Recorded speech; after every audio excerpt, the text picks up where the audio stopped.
Good afternoon, everybody. This is Lorenzo Perella with Clark Wellman's 116 Physics class coming at you for Quiz 7.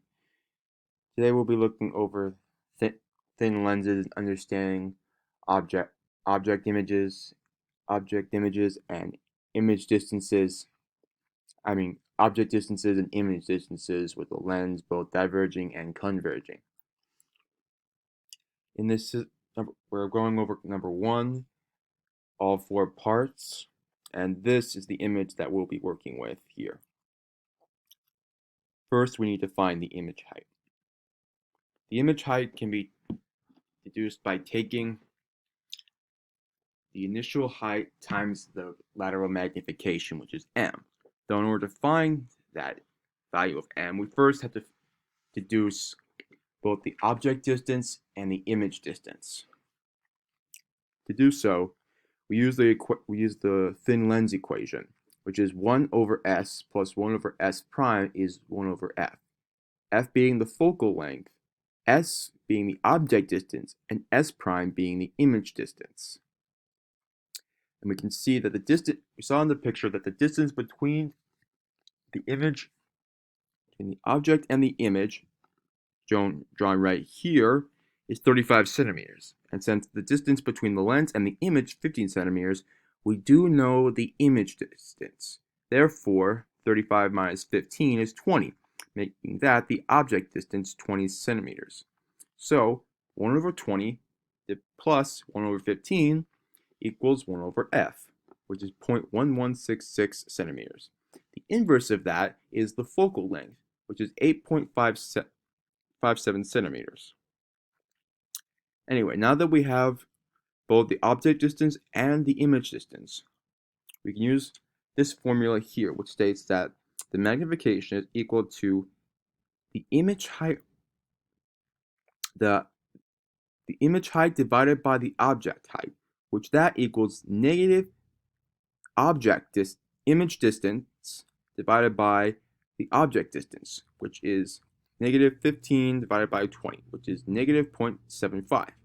It should be noted that m is unitless, so we do not have to worry about anything else for negative 0.75. There, we can rewrite this equation so that way the image height is equal to the magnification times y. In this case, negative 0.75 times 2.5 millimeters. That gives us negative 1.875 millimeters. Now we can see from here that the image is going to be real but inverted. And we know this because the focal length that we deduced, 8.57 centimeters, is a positive value, and that illustrates that the image is located beyond the lens, meaning that this image is real and that light is reflecting off of this image. If the image was not in front of it, that would be a virtual image, and the light wouldn't be able to capture anything off that image. Which also answers C in showing that this is a converging lens due to the positive focal length. Finally, we use this illustration, a ray trace, in order to identify and confirm as such. The first one illustrates the parallel rays that are then interact with the ray, moving at the angle and crossing through the first focal point that reaches the real image down here. Second one is a direct path of light from the object to the image. Should we see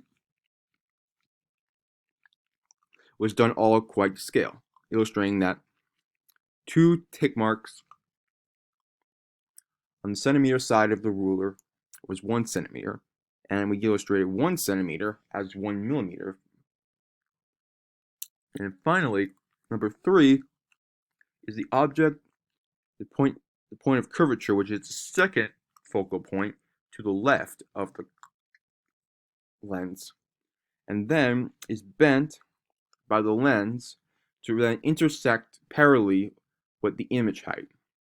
All 3 of these intersect with the image height, and as such, it verifies that our determinations from parts A, B, and C are correct.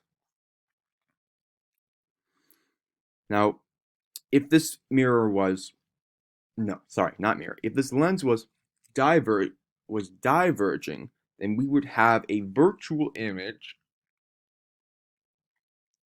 that was upright and located in front of the mirror, which would still be smaller than the object height, but no light would be able to pass off it.